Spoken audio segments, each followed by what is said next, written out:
Hey, it's BAO, and this is Coffee with BAO, where I chat with awesome people about their creative process, their cultural identity, and how they continue to grow as a human being. You can find all of my past guests or get in touch with me at coffeewithbao.com. And today, I'm hanging out with a fellow creative communicator. He's a photographer, a podcaster, a YouTuber. He left a career as an engineer to pursue his lifelong passion of photography and teaching others his approach to photography. As a travel and adventure photographer, he's worked with brands like Google Pixel, Sony, W Hotels, lots of tourism boards and NGOs. His YouTube channels collectively have over 400,000 subscribers, and he has a successful online course called 30 Days to Great Photos, which has helped over 1,500 students. Here's my friend and the man with the best job in the world, Pierre T. Lambert. Ah! Good morning, BAO. Hope you're having a great day. Thank you so much for having me. I'm so stoked that you're here. And I must say, from a branding professional's perspective, good morning is so good. It's actually exactly how it started. I was like, I need something that I can repeat in every video, something catchy. And at first it was something really long, like good morning, like no matter where you are in this world, or something long like that. And then I was like, you know what, I'm just going to strip it down. And the good morning reminds me also of, I think it's a movie, Full Metal Jacket, where there's a radio host with Vietnam War who is like, good morning, Vietnam. Yep. Wow. I just blended everything and tried to find my own voice. Yeah, and I appreciate that it's a deliberate effort from you to find your own voice and you find your own personality, which is something that I'm doing now with Coffee with BAO and all of my other stuff. So psyched. You're in Chicago right now. Is Chicago thawing out finally, or are you still freezing cold? Yeah, everything melted, and I actually went to swim yesterday for the first time this year. Well, the water was like 39 Fahrenheit, so it was not great, but outside was warm. It was almost 70. That's crazy. Dude, you are my first French guest. Ooh. Were you born in France and grew up there your whole life? Yeah, I was born in France, but then I spent 10 years in Germany growing up, from my youngest childhood until beginning of teenagehood, and then I moved back to France, where I continued school and then studies and stuff like that. I see. How much do you know about your family history? How far back do you guys go? I think I'm the descendant of Cleopatra. I think we all are. Just kidding. No, it's probably Alexander the Great is a good bet, considering how many countries he went over. No, I don't know, probably great grandfather I would know in my head. And then after, I think my family has documentations about all that. Yeah, was that something you became curious about, just learning your lineage and stuff? Not really, to be honest. It's not that I don't care. It's more I focus more on the closest ones, like grandfather, and then maybe his father or his grandfather, and learning that. And I was also curious about the war times, who was doing what at that time. Yeah. What do you think is one of the most notable things about your family? I'm not sure one of the most, but if I think about it, my great grandfather, so my grandfather's dad, was in prison during the Second World War for probably, I think, 3 years or something like that. And he actually lost his legs because of that. Wow. I think it was too cold or something like that. Can't remember the exact details, but yeah, he was really injured after. Wow. And since they were working on a farm, that was actually a big problem, because then the grandmother had to pick up everything. Yeah. Wow. So you spent part of your childhood in Germany. That's new info. I tried to research as best as I could. The Wikipedia is not complete. No, it's okay. Were you an artistic kid, or how did you find photography? eventually? Um, I was curious kid, I will say. I think I've always been curious. Always love to try stuff. Photography, I remember my youngest like memories of photography would be when I was like maybe 6, 7, 8, something like that. There was like they would take us to they took us as kids to a lab where you would do those black and white photos just by showing if you put objects on top of paper, a photo paper, and then expose the paper, then you had like white circles or black circles, depending how you process it, on those objects. And that's my literally earliest memory of like, oh, that's interesting. And then I had a very old, like, I always had like a few throwable, disposable cameras. And my grandfather gave me a small film camera later on. That's nice. Did you do any other like creative stuff as a kid? I don't know. I think music did not work out too well for me. I always wanted to do like drums and guitar, but somehow we had a piano at home and they tried to have me learn piano. But I just found the way, I think that's the problem with a lot of education or like a lot of things is like kids can be fascinated by it. But if you present it the wrong way, if you teach them the wrong way, it's the most boring thing ever. If you have a kid that's like energetic and wants to do things, you know, don't put him on some like boring piano thing. Like show him what's cool about piano, you know, and get him excited about it. Not like, oh, you're going to learn all the every chord that exists, like every notes, everything, and then you are going to have to write it on paper. I was like, no, that's not it.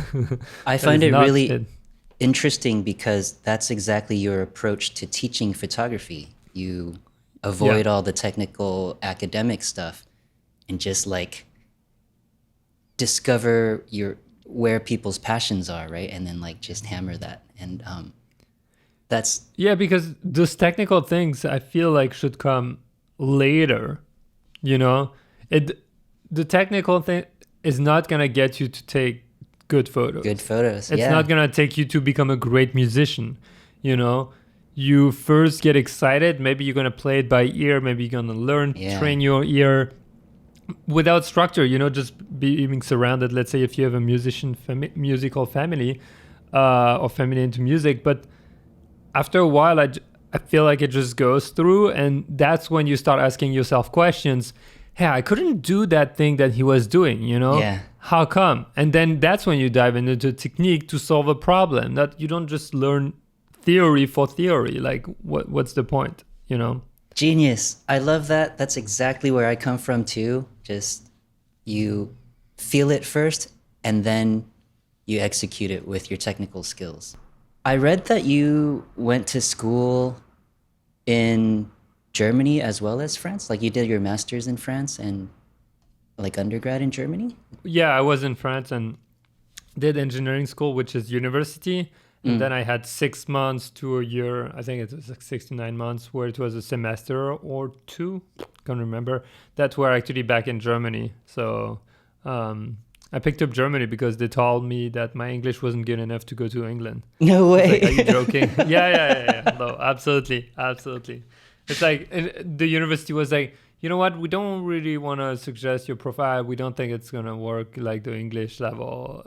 Depending on your grade, it's not that great. I'm like, what? So like, it's not about the grades. It's about understanding. When I started asking you about this, I had a dumb grin on my face because I was embarrassed. I'm too embarrassed to try to pronounce the schools that you went to. Oh. University of Kassel. Yeah. And then there is Les Arts et Métiers, and the French one. And you studied mechanical and industrial engineering, which brought you to what you thought was going to be a career in fossil fuels or like drilling oil and stuff? Yeah. I've always been interested in a few things like biology, the ocean, environment, energy has always been fascinating to me, like all those like fields. But most importantly, I love traveling, and there is only so many like industry that will get you to travel. Yeah. And so that's how I landed in the world of oil and gas. because they were happy to fly me anywhere, like, I mean, Yeah. anywhere, not anywhere I wanted, anywhere they wanted.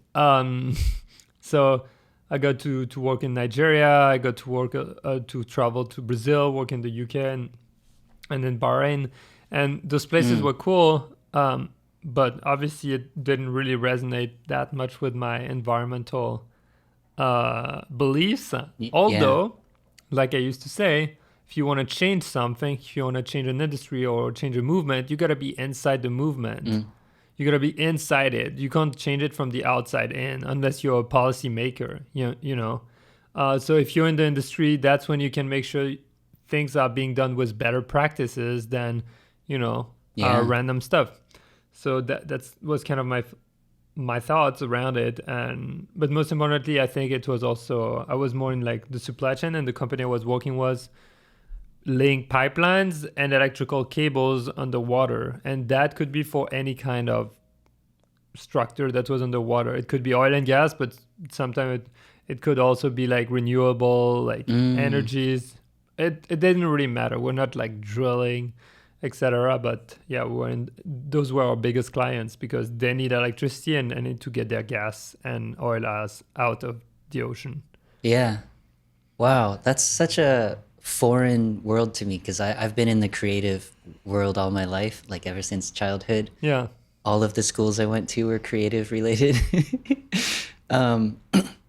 That's well, next time if you want to have fun, next time you go fill up your gas for your car, just try to imagine from that drop of gas you have how many people actually worked for you to get it. And if you think about it, it's kind of crazy. If you pull back, you have the refinery, you had the transport from refinery to your gas station, you had transport from refinery to a crude oil spot, wherever that might be. You had someone who put it on a boat and went across the world with the boat. And then, I mean, it's several people. Gazillions and then you had the of people, right? the whole design and engineering that went into drilling, extracting, and sorting. And so it's pretty intense, to be honest. Super. Yeah. Do you have any interesting stories from that part of your life? Yeah, I think the most striking was like I was 21 or 22, and that was my first time going to Nigeria. They sent me for my last internship, if you want, to Nigeria, and I landed in a spot where it's kind of like a slum, like a giant slum in a way.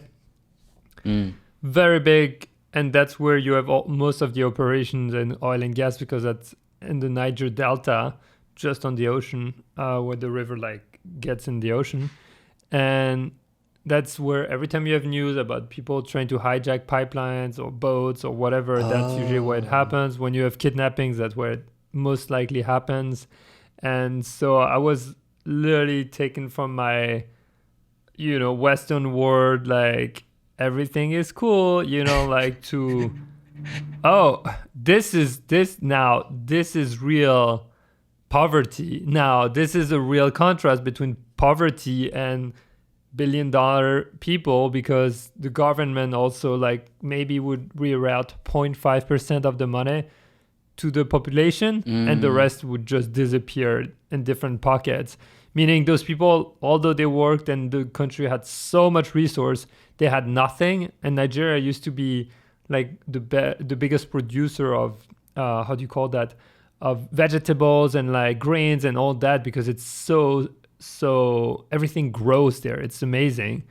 And because of oil and gas, they stopped that. They completely stopped that. The government was like, stop doing that or whatever. So the population has to import food from outside, which puts you in a place where you're like, that makes zero sense. You have amazing resources inland, and basically you're just like taking all the profit from the oil and gas, reinvesting nothing in your country. And you could feel it on the ground. So I was confronted between extreme poverty, prostitutions, expats dipping their toes in corruption, prostitution, all that. And I was like, am I in a movie? Is this World of War? Like Lord of Wars, oil and gas version? And I was like, wow, okay, this was really eye-opening. And I was like, okay, the world is not as pink as you might think it is. It has a lot more nuances. Yeah. Wow, that's such a good story. And I think so many of us don't get to exit our bubble. Yeah. And yeah, that's like... Well, and here's the crazy thing. I was in a bubble over there also, because as an expat over there, the company also puts a lot of resources towards keeping you safe from whatever, local kidnappings and stuff like that. So I would be like, imagine you're 21-year-old, you're in a 4x4 truck with you, a driver. I've never had a driver in my life. I had a driver, and next to the driver, there is a mopol, which is what they call mobile police guy with an AK-47. So you have a guy with a AK-47 in your car that's supposed to protect you, and you have another car in front of you with sirens and like 3 other guards with AK-47s, and they're literally trying to push people off the road to have you go through in the middle of the city of and it's like you just want to hide. You're like, how can local people not hate us? Yeah. Like you just represent the worst of the white person who comes here, if you want, or the like colonizer or whatever you want. I'm like, it's done in such a distasteful way that it's just it was just terrible. Yeah. So there's like a very short version of the story of you realizing that you were not doing the thing you wanted to do with your life. And I want to talk about that. Like, I want to talk more about that later on. I'm just curious that after working there and kind of figuring out that like you want to try to do something else, what's the story about realizing you wanted to go to the United States? Because now you're like an American. So that's kind of funny. It's basically seen from Europe. The US is like that holy grail for entrepreneurship in a way. It's like everyone's like happy if you start a business. No one cares where you come from, what your education is, as long as you do a good job or that you're hustling, you can make something happen. And it feels like society does not look down upon you if you do succeed, which is something that I would say in France, at least in my culture, is kind of present. No one shares how much they make. It's very secretive. If you make too much money, you want to hide the fact that you make money, because people either get jealous or judge you just because you're making more money.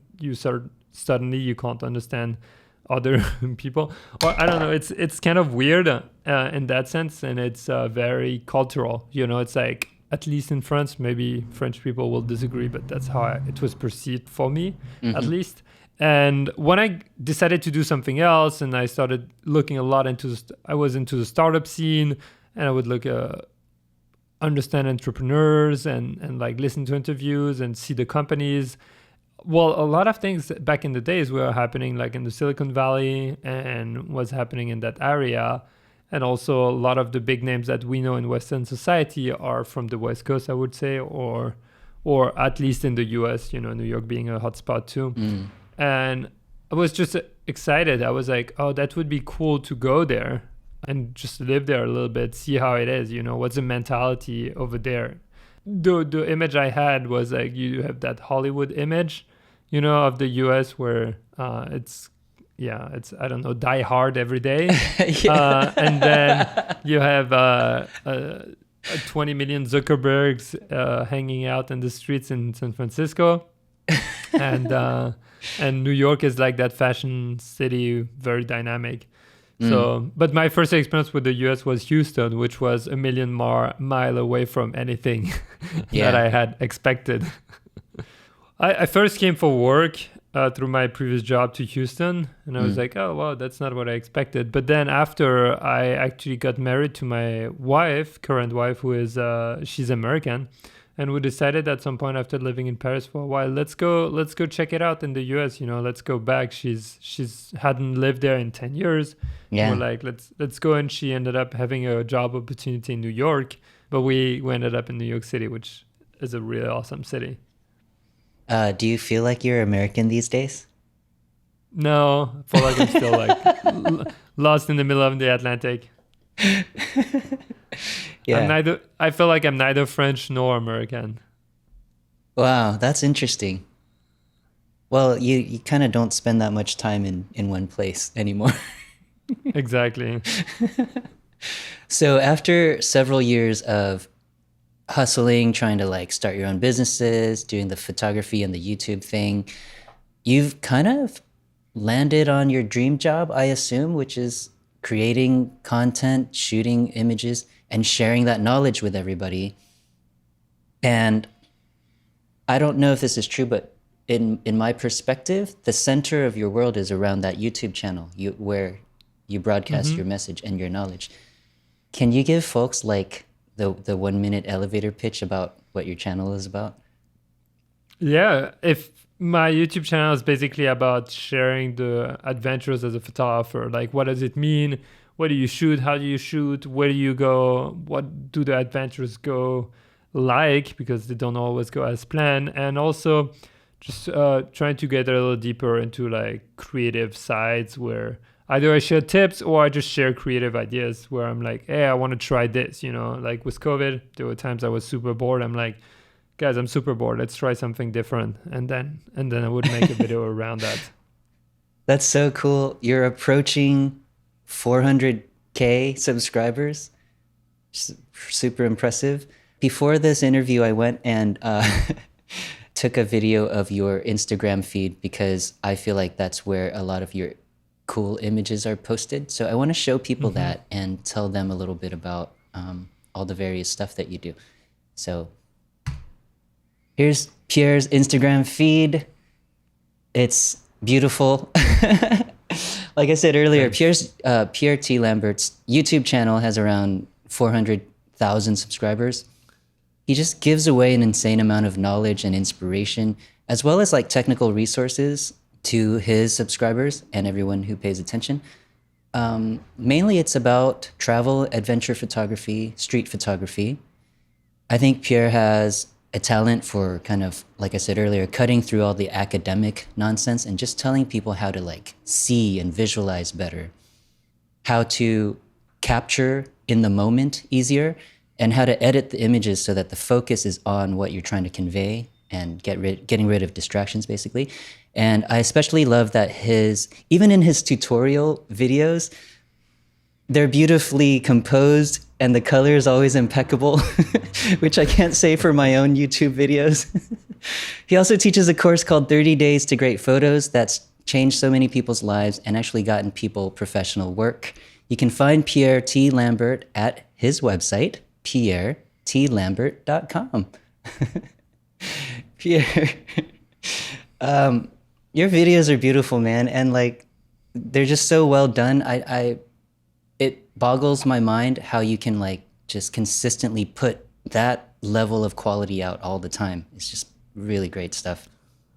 Thanks, BAO. Yeah, I don't know how I do it sometimes. Not saying that it's that level of quality. It's probably that I don't feel like it's that level of quality that you. So I'm always pushing myself. I'm like, oh no, actually it's not that great. You know, like I mean, you know how it is as any creative. It's usually like we find our work a little bit less good than what maybe other people might perceive it to be. So, Yeah. Which is what pushes us forward, I think. Yeah, I get what you're saying, and it's kind of like just always trying to expand your horizons a little bit. Mm-hmm. I really love also that you built your entire brand and your current career around sharing your knowledge with others. That's like super admirable in my view. But before that, you were like on a ship or something trying to like engineer pipes and stuff for oil. How did you realize like, all right, I got to get out of here. I got to go do something else I love. Well, that's funny. Yeah, I was definitely on a ship, and it was offshore of Angola, which is a country in Africa, probably between, I would say, halfway in Africa, just the south of the equator. And I was on that boat, and it was very boring. Like, I was getting really bored. Like, I'm being honest here. Like, we had operations going on. There wasn't much activity because they had to hold some stuff up. We're waiting for parts. I can't even remember what. But all I could think was like, this is like being in an office, but you're stuck. You can't go home in the evening. Wow. I wasn't even doing manual work or any like cool stuff. So I actually kind of envied the people who actually had manual work, because I'm like, this Wow. is so much more exciting than filling spreadsheets or like doing that thing or trying to help organize. Helping organize is fun, but when there is nothing happening, like it just gets boring. And I didn't like that feeling of being trapped in a way where boat's not moving, you're not seeing any kind of country, you're not moving anywhere, and I can't go home. And I think my grandfather passed either at that time or when I was still in Nigeria. And I was like, well, I'm not even going back necessarily. You know, even if I decided, oh, I want to go home tomorrow, I can't. You know, I have to wait for the boat to come pick us up, another boat or a helicopter or whatever. I'd never got the helicopter, which sucks. I was really hoping for the helicopter rides. But yeah, and then I landed in my inbox, and there was a like university newsletter and stuff, and they were like, I think the title was like, is the 4-hour work week possible? And at that time I was working like 12 hours shifts and 7 days a week. I was like, oh, what's that? You know, 4-hour work week. That sounds interesting. That's it a was catchy basically title. a conference. Yeah, it was a conference discussing the book in a engineering university, and I was like, oh, that sounds fun. Let's just try to pick up the book. So I found a probably illegal PDF version back then, because also you can't get books right when you're on the boat. Right. At the time, there was no audiobook, there was no like ebooks the same way you have them now. So someone like had put a PDF online. I downloaded the PDF and was able to read it straight on the boat. Just to back up a little bit for people listening, this is the 4-Hour Work Week by Tim Ferriss. Correct. And yeah, I assume you were like in your mid-20s then? Yeah, I think I was 26, going 27. And because I had been working for almost 4 to 5 years by then. And I was like, wow, this is fascinating, and a lot of things. And that's where like books are so interesting, because the people you hang out, you know, it's the people you hang out. You might have known them for a while, and it's very unlikely that someone with completely new ideas is going to drop in the middle of your group, you know? Yeah. But with a book, you can do that. You can suddenly read about a completely different point of view, different topic. And I was like, this is really interesting. It's a lot of things I've been thinking that wasn't necessarily expressed verbally. And I was like, that just resonated with me. And I was like, all right, let's give this a brain exercise. Let's just give this a try. Let's see not how I can work 4 hours a week. That's not the problem. How can I create more freedom in my own life, and also not, I would say, rely on a job I don't like to provide that income? Yeah. That's a struggle so many people have, right? So you end up leaving that job? Like, what was that transition like the first year transition? It's a long transition, because at that time, then I jolted a few ideas what I could do, because obviously I didn't even know what entrepreneurship meant. Like, I was like, what's having a business? You know, it's almost like I had that vision of only big businesses, you know? Yeah.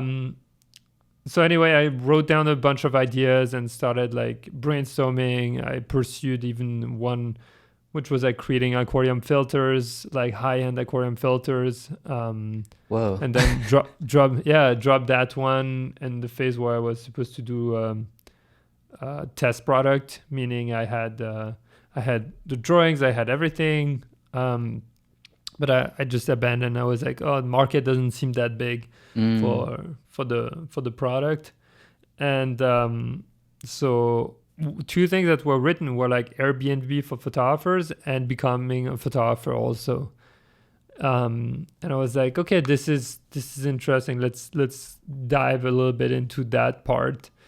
And I then stumbled, I think, upon a course, or like live course, where people were talking about making money as a professional photographers and portrait session and all that. And I'm like, okay, maybe before I travel the world or like become a National Geographic photographer, maybe I can actually start like shooting portraits and sessions and maybe weddings. It seems like there is some money that could actually get me a foot into that world.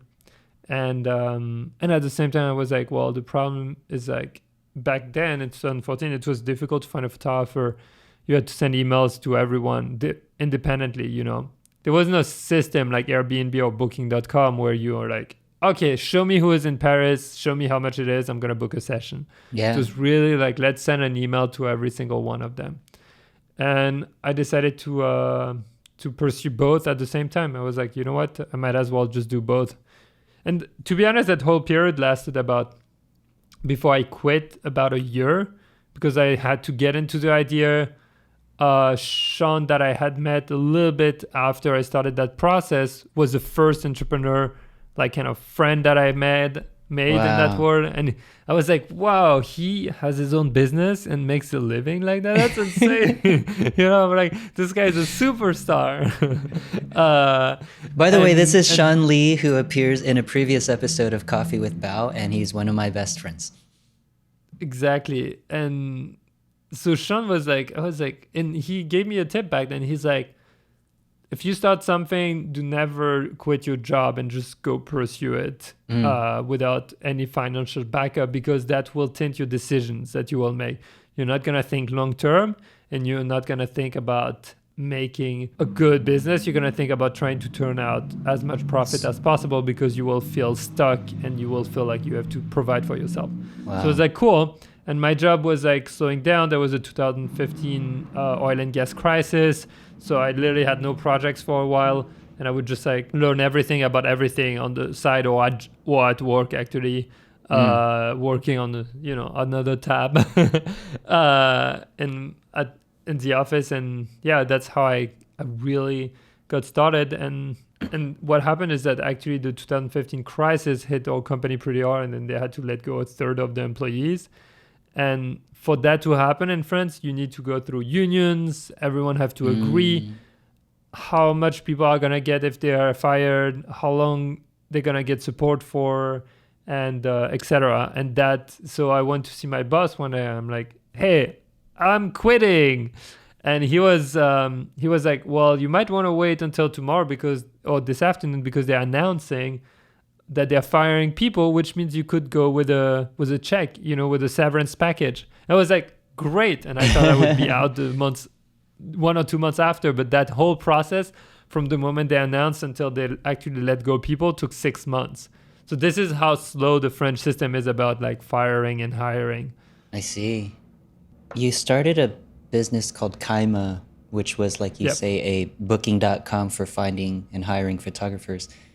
And you did some other stuff, but like, when did you realize like YouTube would be the center of your professional universe?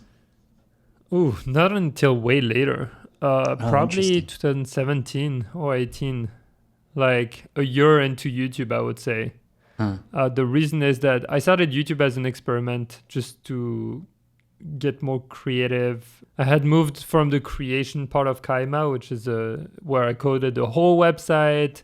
I built everything from scratch, which was really fun. And I moved from that to going into marketing and sales. And that got really like kind of boring. And I prefer to create, to be honest, whether it's coding or whether it's like artistically speaking. And I was like, okay, I heard about vlogs. Some people are even making money with that. I'm like, what?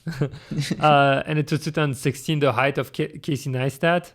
And I was like, okay, let's just do an experiment. I'm going to vlog for 30 days about honestly nothing. It's the most boring videos. It's really not that interesting. The videos look like crap. But that process taught me a lot. I did it every day for 30 days and then continued for 6 months. I don't know why.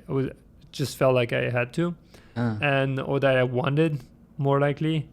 Although I had no subscribers, or barely, and I had no views, but I kept doing it. And after 6 months, I was like, oh, hold on.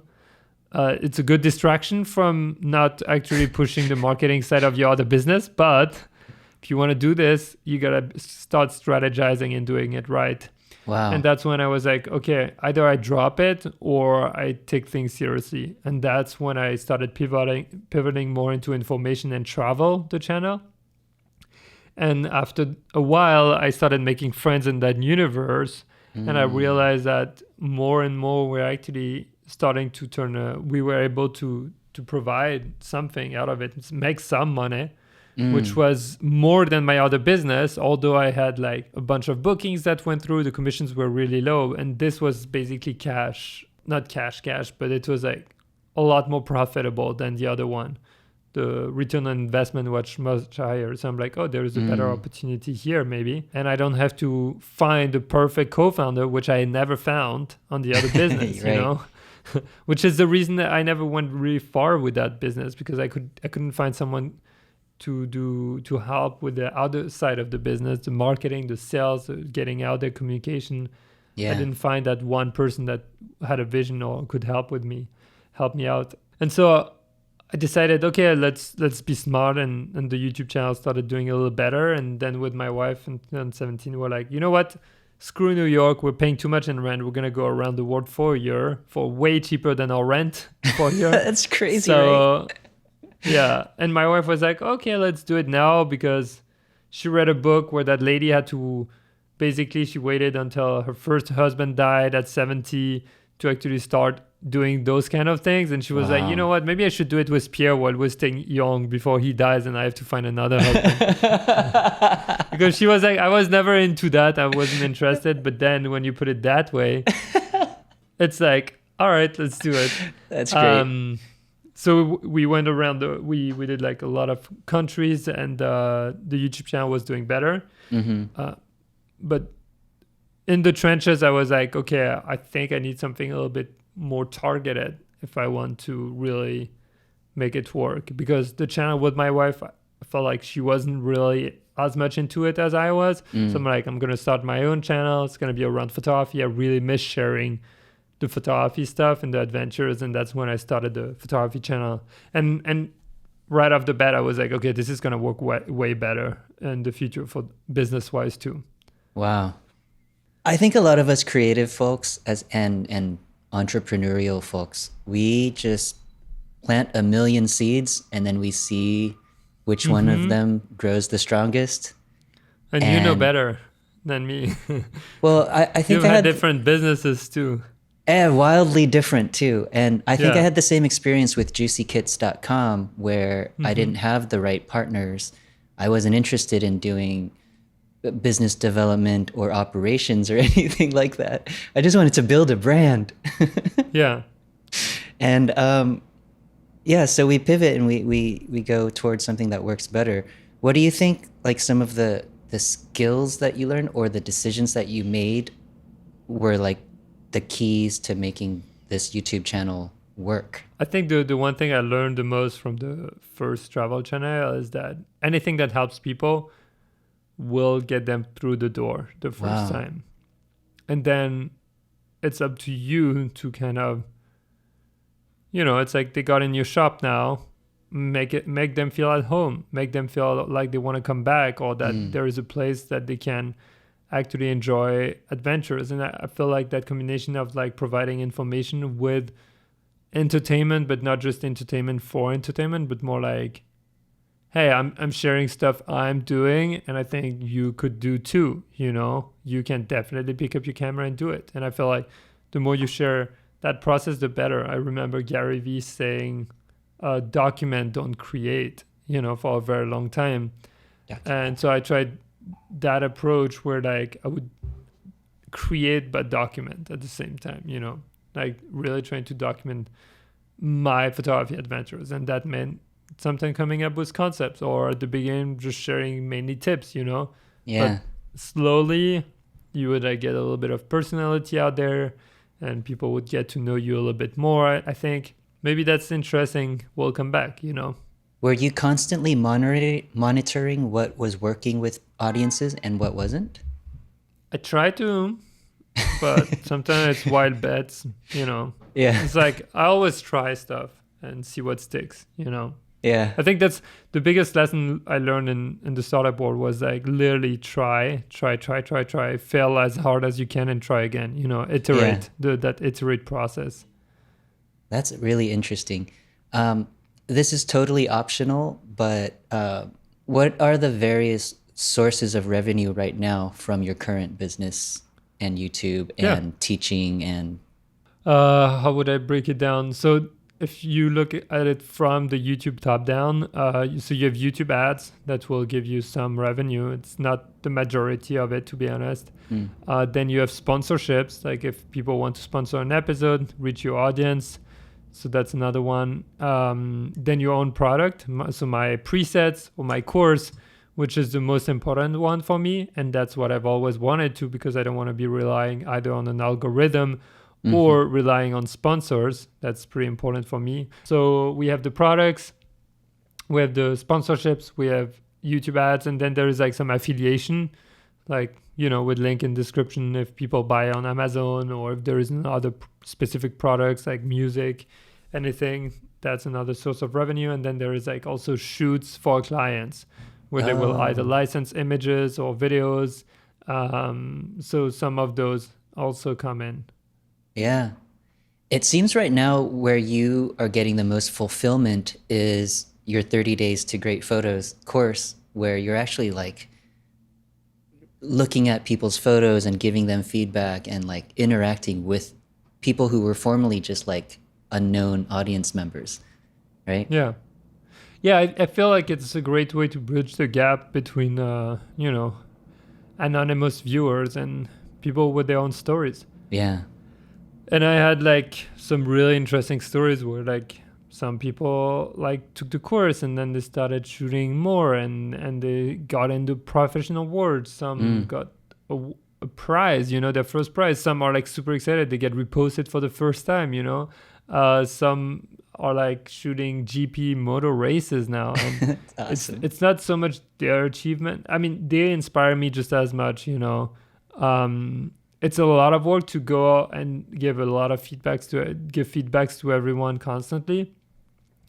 It's definitely a little draining, I will admit that. But it's also very fulfilling once you go beyond those 30 days and you see and you'll receive emails from people a year later or 6 months later. They're like, hey, I took that course and now I'm shooting for this. Like someone's literally shooting for Porsche this week or next week. That's so cool.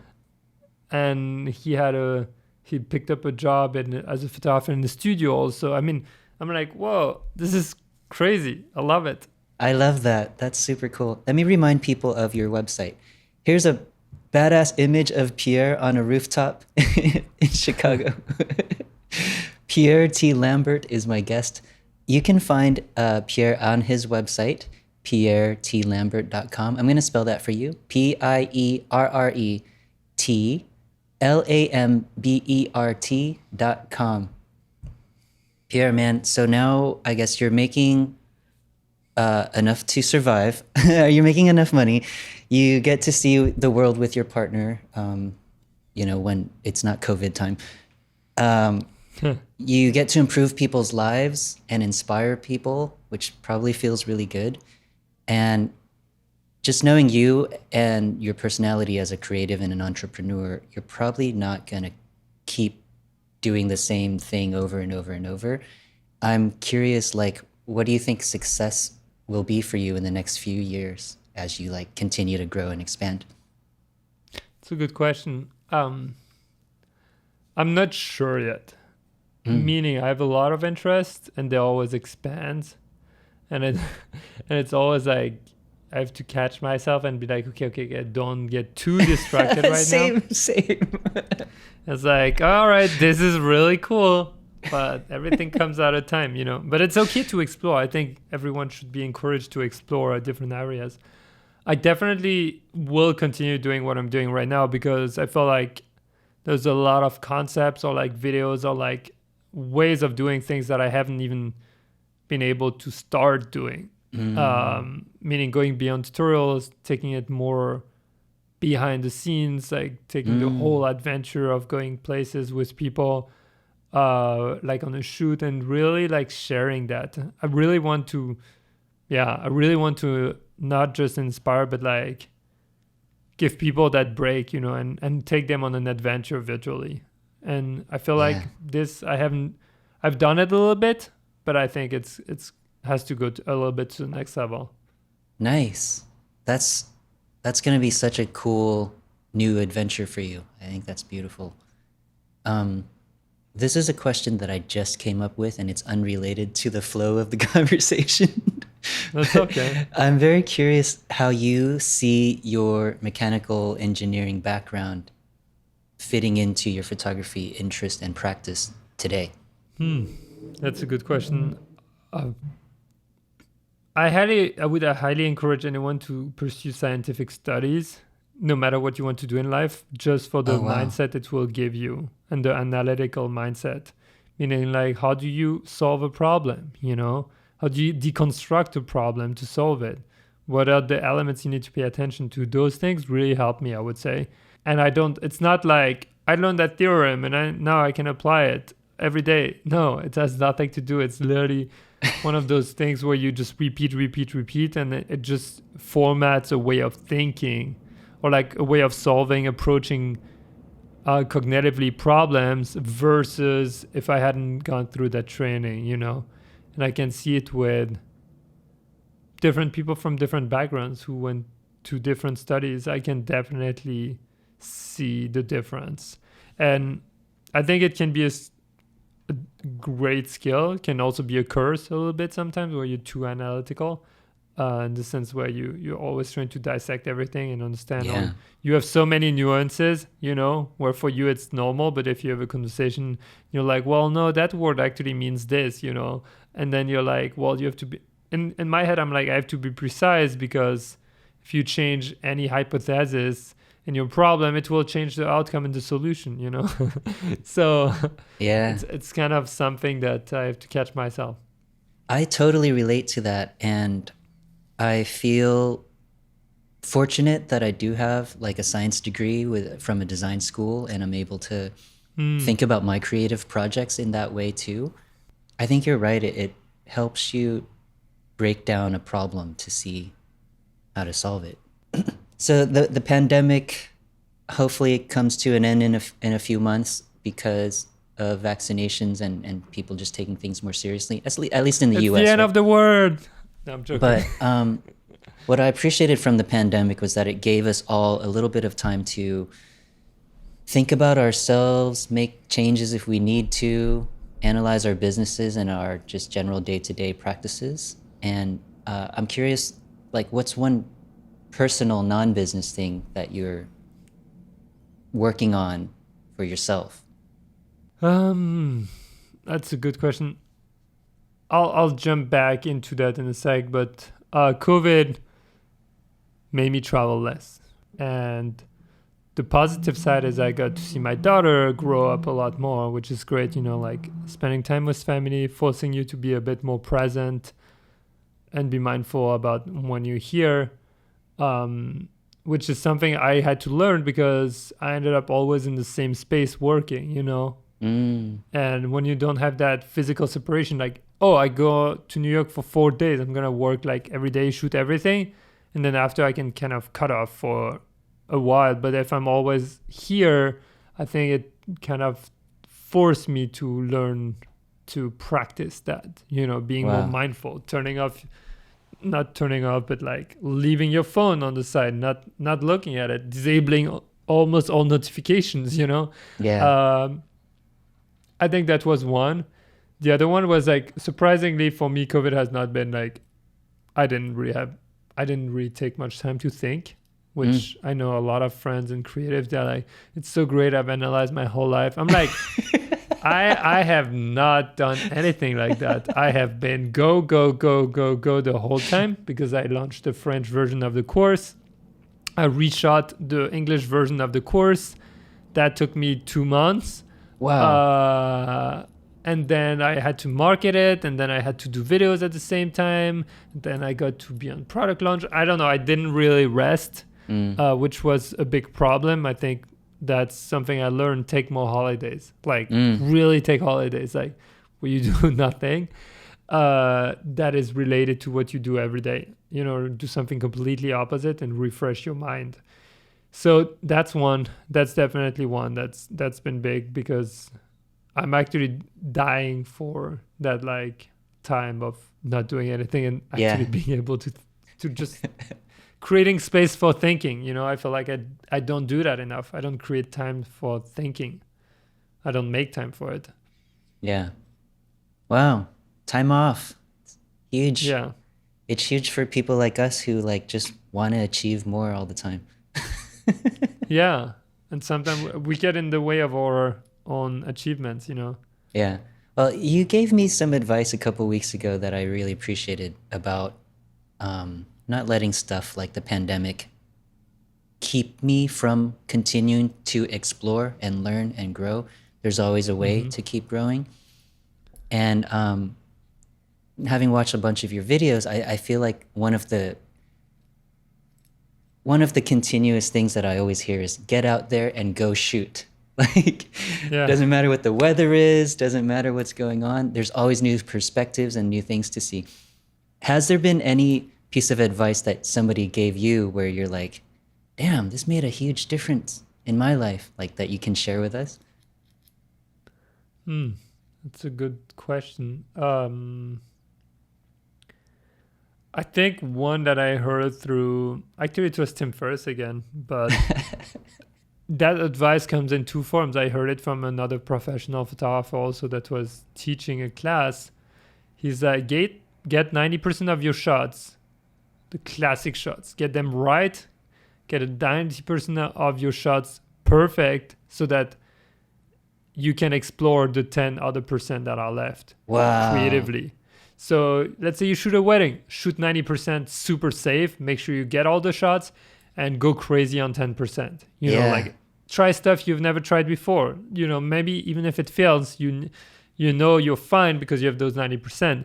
And Tim Ferriss had a different advice. He's like about content and blog posts and I think then podcasts. He was like, I create probably 9 episodes out of 10 that is catered to my audience. And 1 episode is just for me. And it doesn't matter if it does well or not. It's just for me. And also his like metric for success, which I kind of integrated because it makes you feel better, is don't think about pleasing 100% of your audience or 50%. It's make sure that you're hitting at least 10% and that a few people actually will benefit from it. Wow. You know?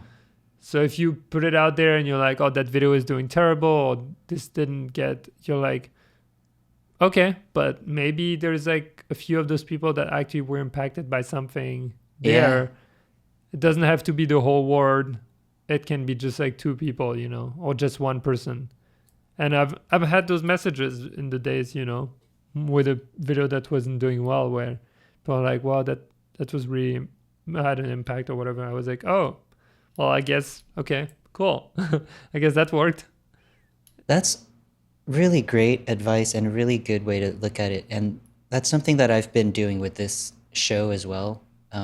Since it's fairly new, I don't have that many numbers, but almost every episode I get, you know, a handful of emails or messages that are like super impactful. And I'm just like, this is why I'm doing this. I'm not getting thousands of plays yet, but like I'm getting people who are touched by the content and it means so much to me that it means something to someone else. So that's super cool. Yeah, it's long term, you know. It's a long term game. You're not trying to like rip or like become viral overnight. Yeah. And actually, just a piece of advice: if you are trying to, just know that becoming viral can bite your tail really hard. It can actually be a huge disadvantage. And I realized that over time, seeing a lot of friends who had channels go viral, had content go viral, but sadly it wasn't the content they wanted to go viral. And then they build an audience around things they didn't want to share or they didn't want to keep creating on.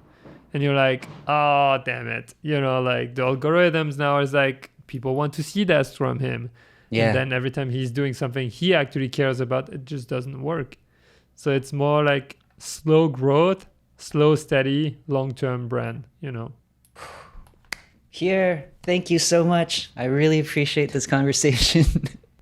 Thank you for having me, BAO. It's really cool. Yeah, hang tight. I'll come back in like 1 minute and I'll say a proper goodbye to you. And I'm going to give a little outro right now for the folks watching. Thank you, Pierre. Okay. Yo, Pierre T. Lambert is the man. his totally free YouTube channel is awesome. It has so much great content on there. He also has a paid 30-day photography course that's impacted hundreds of thousands of people.